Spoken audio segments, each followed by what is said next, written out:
chers amis internautes, bienvenue à ce nouveau numéro de l'invité de Bénin Web TV.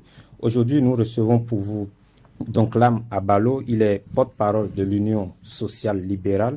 Avec lui, il sera question de la dernière ordonnance de la Cour africaine des droits de l'homme et des peuples qui fait injonction à l'État béninois de s'asseoir à l'organisation des communales de 2020. Avec lui, il sera également question de parler des dernières actualités au sein de l'Union sociale et libérale, cette formation politique qui depuis plusieurs mois sombre sans statut juridique, avec un président d'honneur en exil et avec donc des démissions en cascade. Et pour animer cette émission, j'ai Parfait Folie en studio. Bonjour Parfait. Bonjour Koshimo. Alors, donc là, à Balo, je l'ai dit tantôt dans mon introduction, la dernière décision de la Cour africaine des droits de l'homme et des peuples en faveur de votre président d'honneur. Quelle analyse faites-vous de cette décision?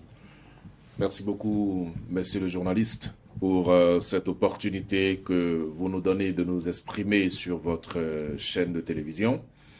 D'abord, je voulais relever dans votre introduction, vous disiez tout à l'heure que l'USL sombre. Non, je ne pense pas que l'USL sombre.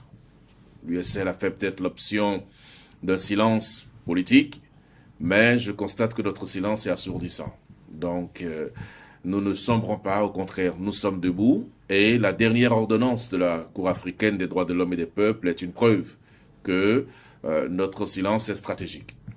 Alors, revenons à cette ordonnance. Je dois vous dire simplement que la leçon principale à retenir, c'est quoi? C'est que la justice a de la mémoire. Ça veut dire que lorsqu'une décision de justice est prise, une ordonnance est prise, tôt ou tard, elle finit par être appliquée. Même si en face, nous avons des gens qui n'ont pas cette volonté de faire droit à une décision de justice, elle finit par s'appliquer.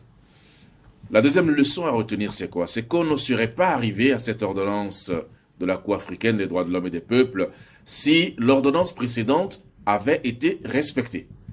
Donc, la Cour est restée cohérente et logique par rapport à la saisine de M. Sébastien Germain Javon, qui est un citoyen béninois et qui a le droit de saisir la Cour africaine, puisque cette Cour, eh bien, le Bénin est parti à cette Cour, et donc, M. Javon a le droit de la saisir pour que ses droits fondamentaux lui soient respectés. C'est ce qu'il a fait, simplement.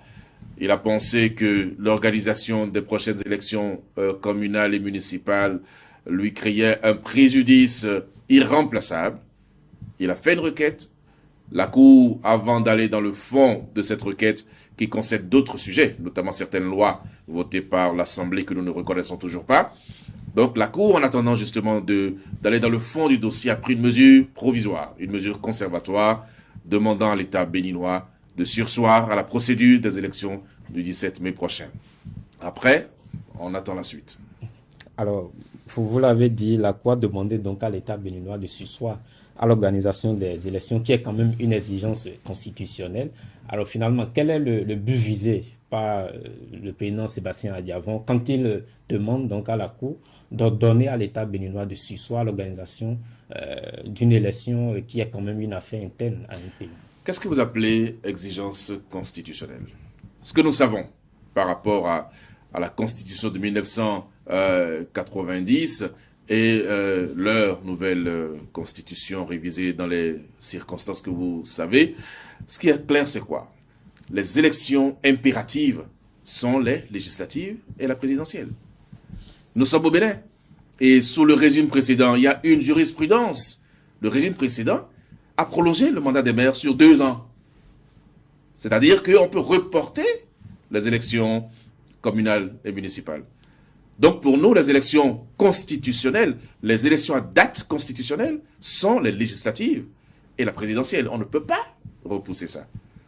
Donc il n'y a pas d'urgence par rapport à l'organisation des communales. Et même dans le contexte du Covid-19, ce n'est pas recommandé de faire ce genre de choses. Donc, en quoi ça gêne le régime actuel de reporter les élections si par ailleurs le régime précédent l'a fait et a créé une jurisprudence? Donc, on ne réinvente pas le fil à couper le beurre. Ce qui est simple, c'est que des contingences sont là. Une cour que le Bénin reconnaît, les instruments que le Bénin a signés lui imposent de ne pas continuer. Mais bon, la Cour elle-même connaît le régime actuel. La Cour elle-même sait que ces décisions par le passé n'ont pas été respectées. La Cour a même rappelé cela dans sa récente décision. Le reste, c'est que les décisions sont là. Et elles sont sans recours. Donc nous accumulons les décisions et nous attendons. Vous faites bien de rappeler que le Bénin a une jurisprudence qu'on peut reporter les élections communales, mais vous n'oubliez pas que désormais on a une exigence. La présidentielle est désormais épaulée par des parrains et les maires, les députés seront les parrains. Et si on reporte les communales, ça veut dire que les présidentielles de 2021 n'auront pas de parrains ou carrément on reporte encore la présidentielle. C'est ça que vous souhaitez? Non, c'est une logique de personnes qui fuient le débat. En fait, absolument. Parce que reporter les élections municipales ne veut pas dire que les maires qui sont là ne sont plus maires. C'est juste une volonté du gouvernement. Parce que lorsque le président Yahi Boni avait reporté les municipales, on a prolongé les mandats des maires. C'est aussi simple que ça. Est-ce qu'il y a une disposition qui empêche les maires actuels d'être parrains? Mais il y a une obligation de l'opposition de participer à la présidentielle. Et si les maires qui sont là tous mouvanciers vont parrainer... Mais les prochains maires seront tous mouvanciers aussi? Mais je vous ai déjà dit. On a un parti, non, voilà, surtout qu'on a un parti politique de l'opposition. Lequel? FC2. Non. Vous suivez le débat qui se fait? Est-ce que vous suivez le débat qui se fait à l'interne? C'est un parti régulièrement enregistré dans l'opposition. Mais le tout ne suffit pas d'être régulièrement enregistré. D'abord, est-ce que vous avez suivi une déclaration d'opposition officielle de FCBE? Ah, mais ils se sont toujours réclamés de l'opposition. Oui, le tout suffit-il de se réclamer de l'opposition? Il faut voir les agissements sur le terrain. Le président d'honneur de FCBE, le président Boniaï, lui-même l'a dit. Il dit que son parti est désormais tenu par le président Talon. Il l'a dit clairement. Et beaucoup de militants FCBE l'ont dit. Donc nous considérons que tous les partis qui vont à ces élections sont les partis du président Talon. Et j'avais déjà dit une fois, je le redis aujourd'hui, il n'y a pas d'enjeu. Il n'y a pas d'enjeu. Laissez le président Talon nommer ses 77 maires. Sinon, comment vous pouvez comprendre que même dans certains positionnements, vous voyez clairement qu'on déplace des gens pour les faire maires? Mais c'est où la démocratie? C'est vous qui le dites. Mais j'ai dit, c'est une interprétation. Alors, sinon, chaque parti politique a quand même la liesse. Oui, mais après, nous sommes des observateurs de la vie publique. Après, nous connaissons les calculs politiciens. Mais ce qui est certain, c'est que tous les prochains maires, je le dis avec une certaine certitude, seront de la mouvance comme les maires actuels. Mais donc, de quoi a-t-on peur? Veut-on refuser aux maires actuels de faire le parrainage? Non. Ne rentrez pas dans cette réflexion qui amène les gens à penser que parce qu'on va reporter les municipales, on va reporter la présidentielle. C'est faux. C'est un faux fuyant. Donc soyons réalistes et voyons les choses clairement. Bon, nous comprenons tout ça en réalité. Parce que le pouvoir veut coûte que coûte organiser les élections municipales. Et pour nous, c'est pour des calculs politiciens. On ne tient même pas compte de la santé des populations. On veut envoyer les gens aux élections. Et ceux même qui décident du maintien des municipales prennent cette décision en faisant une visioconférence. C'est-à-dire qu'ils n'ont même pas eu le courage eux-mêmes de s'asseoir autour d'une table pour prendre cette décision, mais ils ont le courage d'envoyer les populations à l'abattoir en disant simplement comment mettre des masques. Des mesures sont annoncées pour protéger la population. Lesquelles? Le président de la Sénat a parlé par exemple de la mise à disposition des agents électoraux, des masques. Ça suffit pour protéger les gels hydro. Ça suffit. Donc ça veut dire quoi? Ça veut dire que quelqu'un va aller voter, après chaque votant on va changer d'encrier? Est-ce que ça veut dire? Dans tous les cas. Non, je vous pose des questions. Attendez, laissez-moi aller jusqu'au bout. Les autorités ont annoncé des mesures pour la protection des populations. Mais nous sommes obligés de parler parce que la propagation de ce virus en Guinée, au Mali et même en France, c'était justement à l'occasion des élections. La France a été obligée même de reporter le second tour des municipales pour des questions de santé. Aujourd'hui, vous voyez ce qui se passe en Guinée, tout autour même du chef de l'État. Parce que justement, on a maintenu des échéances électorales. Au Mali, c'est pareil. Donc, moi, l'USL ne comprend même pas cet empressement du pouvoir à aller vers des élections communales et municipales qui n'ont pas d'enjeu. C'est là où vous comprenez que les enjeux pour eux sont politiques, politiciens. C'est tout. Ils s'en foutent des populations. Alors, revenons à la décision de la Cour. Le président d'honneur de l'USL parle de préjudice irréparable. De quoi parle-t-il concrètement? Voyez-vous, la dernière décision de la Cour africaine des droits de l'homme et des peuples demande à l'État béninois d'annuler la condamnation de M. Sébastien Germain Javon. Cette condamnation de 20 ans de prison, avec une amende de 5 millions, je crois, d'annuler. Le Bénin n'a pas respecté cette décision. Conséquence, le Bénin continue à la date d'aujourd'hui de délivrer à M. Sébastien Germain Javon un casier judiciaire estampillé 20 ans de prison. Donc, condamné. Ça veut dire qu'avec un casier judiciaire pareil, il ne peut participer à aucune élection. Ni municipale, ni présidentielle. Le Bénin, en maintenant la condamnation de M. Sébastien Germain Javon, refuse de reconnaître l'existence de son parti politique parce que la principale raison du refus de restituer le récépissé, c'est la condamnation du président d'honneur à une peine infamante. Donc, toujours la même décision. La Cour africaine, en observant ou en remarquant que cette décision n'a pas été respectée, la conséquence est que M. Javon, en tant que citoyen béninois, ne peut participer ni, comme je l'ai dit tout à l'heure, au municipal, ni à la présidentielle. C'est un préjudice pour lui. Personnel. Il a saisi la Cour à cet effet. Pour dire que si nous laissons le processus se poursuivre, moi, je ne pourrai pas participer. Mon parti ne pourra pas participer, alors que vous aviez déjà pris une décision pour dire de descendre, de tomber tout ça. Donc, si on va aux élections dans ces conditions, le préjudice est irréparable pour moi. Parce qu'on aura tenu les élections, on aura donné les résultats, et moi, j'aurais été empêché, mon parti aurait été empêché d'aller à ce scrutin. Ce n'est que pure logique. La Cour, en étudiant justement la requête, puisque dans cette même requête, il y a la volonté de M. Sébastien Germain Javon de poursuivre l'État béninois avec les lois qui ont été votées, la loi sur le numérique, le code pénal et tout ça. Nous avons fait ce débat là longtemps. Donc la Cour dit, sur ces questions-là, sur la question de la Constitution qui a été révisée dans les conditions que nous savons, sur ces questions-là, j'attends d'aller dans le fond. Avant d'aller dans le fond, puisqu'il y a une urgence, qui est les élections municipales, je prends une mesure provisoire, une mesure conservatoire pour demander à l'État béninois de suspendre l'organisation pour que, dans un délai raisonnable, la Cour puisse se prononcer. Et voilà ce qui s'est passé. Et l'ordonnance a été rendue. Donc pour nous, c'était bien attendu. Et l'État béninois a envoyé des mémoires à la Cour africaine des droits de l'homme et des peuples.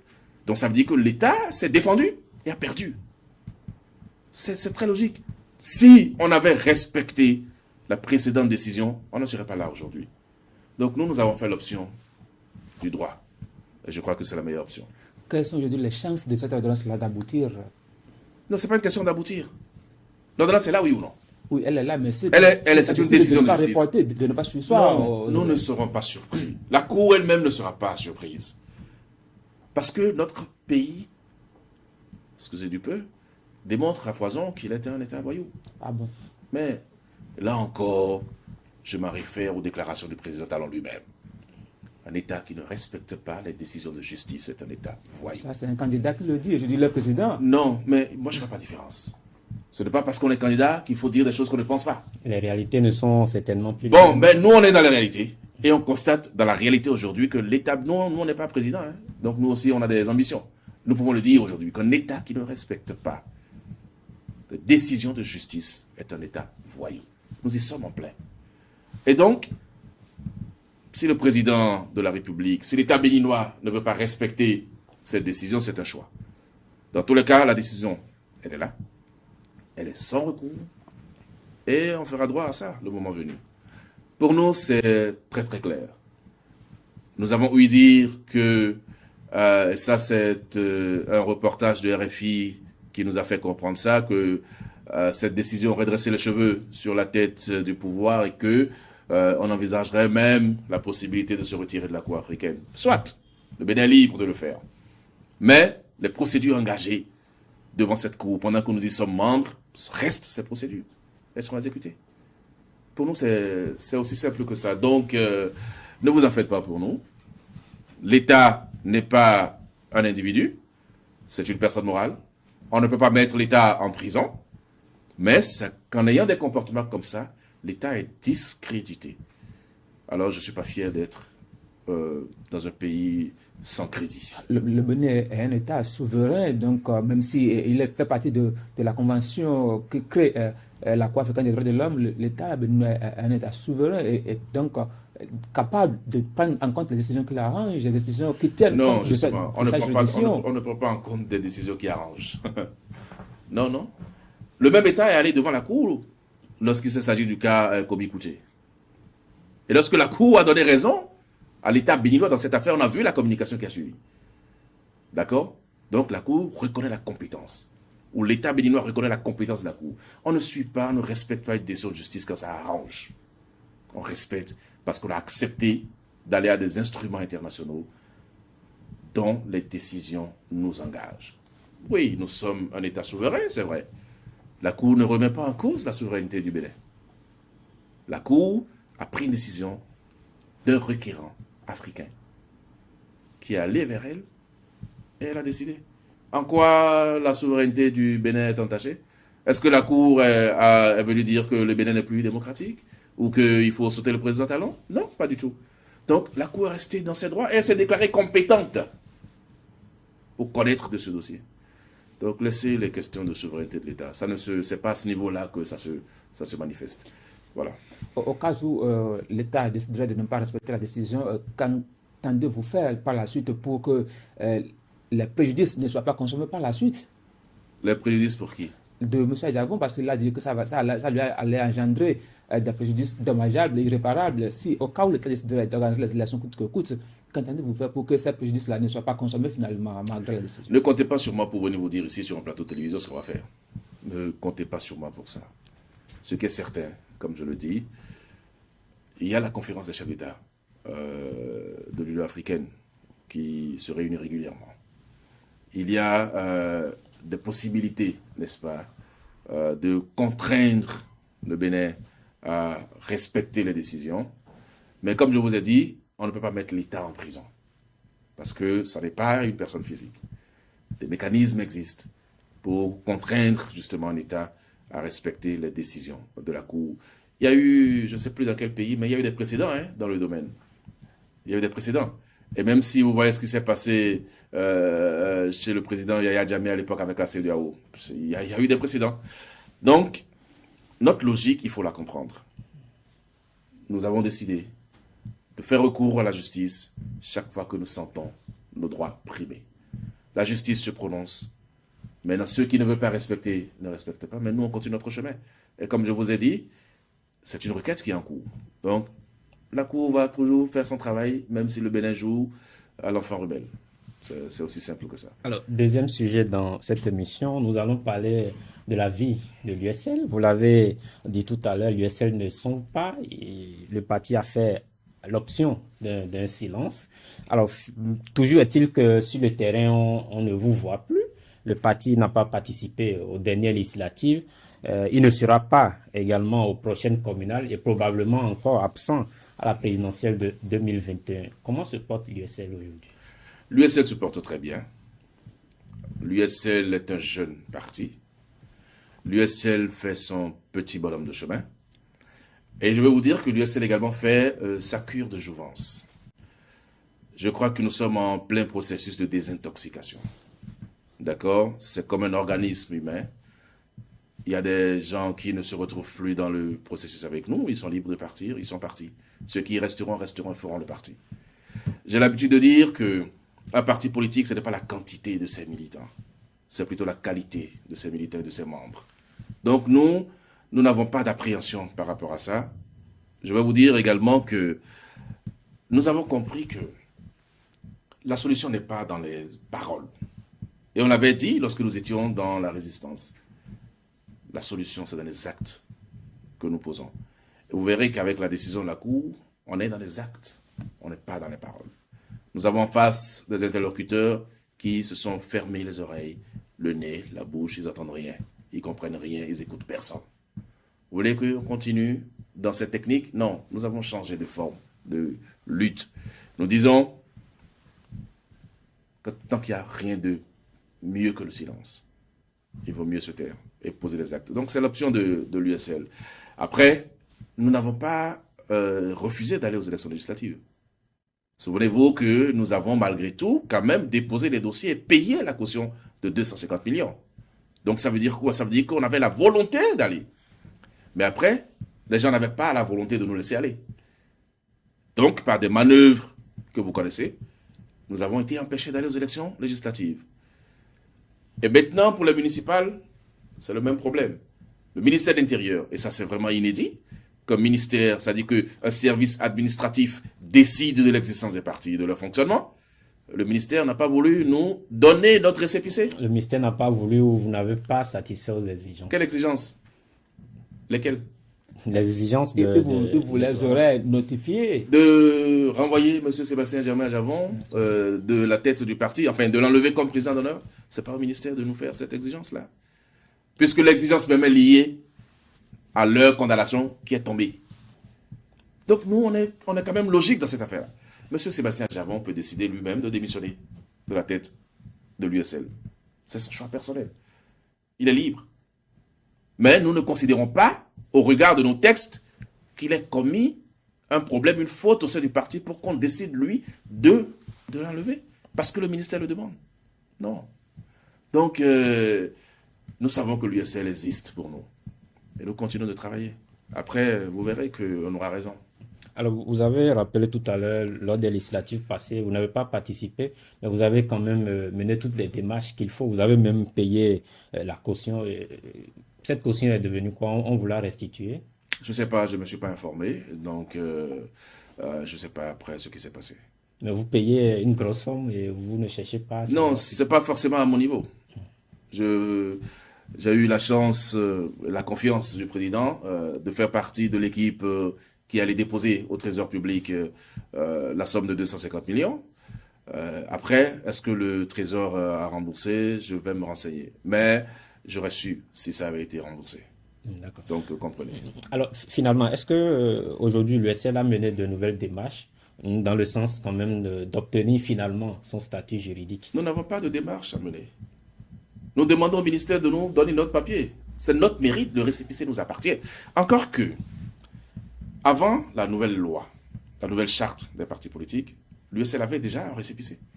Ça veut dire que nous existons. Conformément à l'ancienne charte? Oui, mais nous existons, oui ou non? Conformément à l'ancienne charte qui n'existe plus. Qu'est-ce qui a changé dans la nouvelle charte? D'abord, l'État, avec le concours de certaines institutions, le gouvernement, l'Assemblée et tout ça, eh bien, ces institutions ont créé ce qu'ils ont appelé le certificat de conformité, qui n'existe dans aucune loi, en réalité. Nous avons fait ce combat. Aujourd'hui, on ne parle plus de certificat, on parle de récépissé. Dans notre récépissé avec le ministère. Donc, le ministère local nous donne notre récépissé. Nous, c'est tout ce qu'on dit. Il n'y a pas de démarche à mener. Puisque le reproche fondamental, c'est le président d'honneur qu'on a maintenu. Et nous disons, la raison pour laquelle vous nous demandez de l'enlever, c'est-à-dire la condamnation pour une peine infamante, cette condamnation n'existe pas. Donc nous n'allons pas faire droit au ministère en respectant une recommandation ou une exigence qui n'est pas légale. Nous sommes des loyalistes, on ne va pas être contre la loi par rapport à ça. Donc ce que nous attendons à l'USL, c'est que le ministère nous appelle un matin pour nous dire, venez chercher votre récépissé. C'est tout. Vous y croyez? Nous y croyons. La République est une continuité.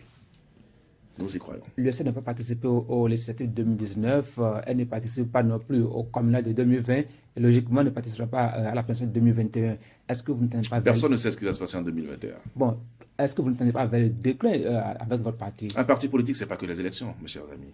Mais c'est surtout les élections. Non, ce n'est pas que les élections. C'est vrai qu'on nous enseigne qu'on crée un parti politique pour aller à la conquête et à la gestion du pouvoir. D'accord? Mais la conquête et la gestion du pouvoir n'est pas forcément en ligne de mire d'un parti politique. Aujourd'hui, le combat de l'USL, c'est la restauration de l'état de droit et de la démocratie. C'est d'abord ça notre combat.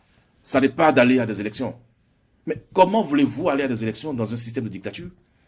Nous sommes en train de dire que nous sommes dans une dictature.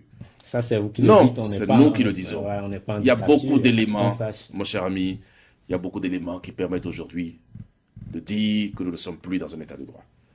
Mais si nous ne sommes pas dans un état de droit, pourquoi aller à des élections? Mais comment comptez-vous changer les choses si vous, si vous n'accédez pas au poste donc, de décision? Non. Pour accéder à ce poste de décision, le problème n'est pas là. Le problème, comme je vous ai dit, c'est que le Bénin retrouve sa démocratie. Mais comment? Oui, il y a beaucoup de possibilités pour ça. Nous allons à des élections bientôt, en Mais vous n'y 2021. participez pas. C'est pas nous le problème. En fait, c'est ça que je vous explique. Ce n'est pas nous le problème. Le problème, c'est le Bénin. Le problème, c'est le modèle démocratique. Pourvu qu'il y ait alternance. Pourvu qu'il y ait alternance. Et même si nous ne sommes pas candidats, nous travaillerons pour l'alternance. C'est une option que nous avons faite. Donc, c'est un jeune parti. Nous avons encore les adieux. Tout l'avenir devant nous. Pourquoi est-ce qu'il faut se précipiter? Donc, le travail que nous faisons aujourd'hui, c'est que l'État béninois, le Bénin, retrouve ses marques de noblesse en termes démocratiques. Que les institutions du Bénin redeviennent des institutions démocratiques. Que la séparation des pouvoirs revienne au Bénin. Que l'indépendance de la justice revienne au Bénin. Que la liberté de presse, que la liberté d'expression revienne au Bénin. Quand on aura réussi ça, on pourra avoir maintenant des ambitions personnelles. Mais pour le moment, ce n'est pas ça notre problème. Et ça, je tiens à vous le dire. Nous voulons retrouver le Bénin laissé par les anciens, que le président a retrouvé et dont les acquis sont galvaudés. C'est tout. Alors, nous avons encore quelques minutes pour finir cette émission, mais on ne va pas vous laisser partir quand même sans dire un mot sur la crise sanitaire qui secoue le monde entier. Alors, la gestion au Bénin, certains pensent qu'elle est meilleure que dans d'autres pays. Que pensez-vous de ça? Je laisserai ceux qui le pensent venir le dire. La crise sanitaire ne peut pas être l'objet de combats politiques. Je pense que avec le fonctionnement de ce virus, c'est ni opposant, ni mouvancier, ni président, ni chauffeur. Tout le monde est concerné. Et donc, à partir du moment où on peut prendre des décisions courageuses et avancer, je crois qu'il faut le faire. Mais j'ai eu l'occasion de dire à un ministre du gouvernement que, normalement, au départ de cette crise, il fallait prendre les décisions les plus rigides et alléger au fur et à mesure. Mais on a voulu alléger d'abord et prendre les décisions difficiles au fur et à mesure. C'est un choix. Moi, je ne critique pas ce choix. L'essentiel, c'est qu'à la fin, que le Bénin ne paye pas un lourd tribut. C'est notre espoir. Et en même temps, dans une crise sanitaire, il faut beaucoup plus investir dans la prévention que dans la guérison. Nous avons le sentiment que le gouvernement investit beaucoup plus dans la guérison que dans la prévention. Donc, on prend les dispositions pour attendre des malades, alors qu'on peut en prendre pour éviter des malades. C'est des choix stratégiques. Mais encore une fois, j'ai envie de vous dire que c'est la fin qui va justifier les moyens utilisés. Aujourd'hui, le masque est subventionné. On a mis en place un cordon sanitaire pour empêcher que les gens, dans l'espace le plus exposé, aillent de l'autre côté pour infecter d'autres personnes. On a communiqué autour de ça pour demander aux gens de se laver les mains, en tout cas de respecter les gestes barrières. Mais vous parlez des dispositions curatives plutôt que des dispositions préventives. Est-ce que vous ne parlez pas de choses carrément? Je ne parle de rien d'autre. Le masque est subventionné à combien, mon cher ami? C'est 200 francs dans les pharmacies désormais. Vous pensez que pour des masques qu'on doit utiliser au moins pour 3 heures, 4 heures dans la journée, le pouvoir d'achat aujourd'hui des populations permet d'acheter des masques à 200 francs l'unité? Ça veut dire que si on doit utiliser 3 masques dans la journée, ça fait 600 francs l'unité par jour. Vous pensez que c'est gérable? Mais le président de la République l'a dit, le pays n'a pas assez de moyens, donc on fait Le avec pays ce n'a qu'on pas a. de moyens comment? On ne peut pas vendre le masque à 50 francs? Vous pensez que c'est impossible? Si on veut vraiment permettre aux populations d'accéder à ça, on peut le vendre à 200 ou à 50 francs, je veux dire. C'est ça qu'on appelle subvention. Encore une fois, je n'ai pas envie de faire un débat politicien sur des questions de santé. Mais j'ai vu qu'on a mis beaucoup d'argent pour un centre de prise en charge. On a mis beaucoup d'argent pour des appareils respiratoires. Je n'ai pas encore vu ces appareils, je ne sais pas s'ils sont venus. Mais je crois que là où il faut mettre l'argent, c'est surtout sur les kits de dépistage. Pour nous, c'est le plus important. Sur le kit de dépistage. Mais nous suivons le fonctionnement de l'État béninois sur cette question. L'autre chose, puisque vous parlez de prévention et tout ça, c'est-à-dire que nous pensons que les élections municipales, dans un contexte de Covid, ne sont pas une priorité. Et que l'État gagnerait à écouter les uns les autres et à épargner les populations du risque. Aujourd'hui, on a fait des communiqués pour interdire aux gens d'aller même à la plage. La police va même chasser de la plage des gens seuls. Seuls, non accompagnés. Et pourtant, on veut laisser les populations aller voter. Vous voyez qu'il y a quelque chose qui n'est pas logique. Et c'est là où vous comprenez que l'enjeu pour eux est politique. Alors, pendant qu'on y est, au niveau de votre formation politique, quelles sont les actions qui sont menées dans le sens de la riposte? Parce que on constate que pratiquement tout le monde met à la patte au pays. Le président d'honneur, qu'est-ce qu'il fait personnellement? Il a également une fondation. Qu'est-ce que cette fondation fait? Il n'a plus de fondation. Ah bon? Ben oui. Vous avez encore vu la fondation Sébastien Germain à Javon fonctionner? Qu'est-ce qui s'est passé? Pour qu'une fondation fonctionne, il faut un accord de siège. C'est pas une fondation ne fonctionne pas comme elle veut. Vous voulez dire que l'accord de siège n'a pas été renouvelé? Les responsables de la fondation viendront vous le dire. Moi, je suis politique sur le terrain. Mais posez-vous des questions. Posez-vous des questions. Quelles sont les fondations qui fonctionnent dans le pays actuellement? Elles appartiennent à qui? Dites-nous. Non, vous êtes des journalistes, ça pas à moi de vous le dire. Mais observez, vous verrez que dans la violence de la gestion actuelle, on est allé très loin. Alors aujourd'hui, quand on parle de Covid, certains se rappellent du président Yavon. Moi, je ne savais pas que les gens se rappelaient qu'il existait encore. Et nous qui sommes autour de lui, savons ce qu'il aurait pu apporter à ce pays. Même Soleil FM qu'on a fermé, en termes de sensibilisation, nous savons ce que cette radio aurait pu apporter pour la sensibilisation des masses. Vous voulez dire que de sa position actuelle, il ne pourra plus quand même mener ses actions sociales? Non, je n'ai pas dit ça. Je n'ai pas dit ça. C'est à sa discrétion. À sa totale discrétion. Mais encore une fois, la lutte contre le Covid ne devrait pas être une lutte politique. Donc, je suis un peu dérangé quand vous dites, en tant que parti politique, qu'est-ce que vous avez fait? Non, le combat n'est pas là. Il y a des gens qui déposent de l'argent au trésor public, entre-temps privatisé. C'est leur choix. Ils peuvent continuer à en déposer.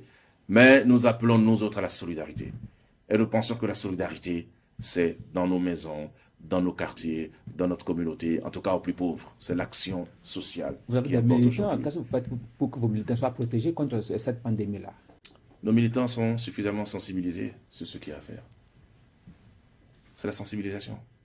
Il faut parler aux gens. Il faut leur demander de respecter les gestes barrières.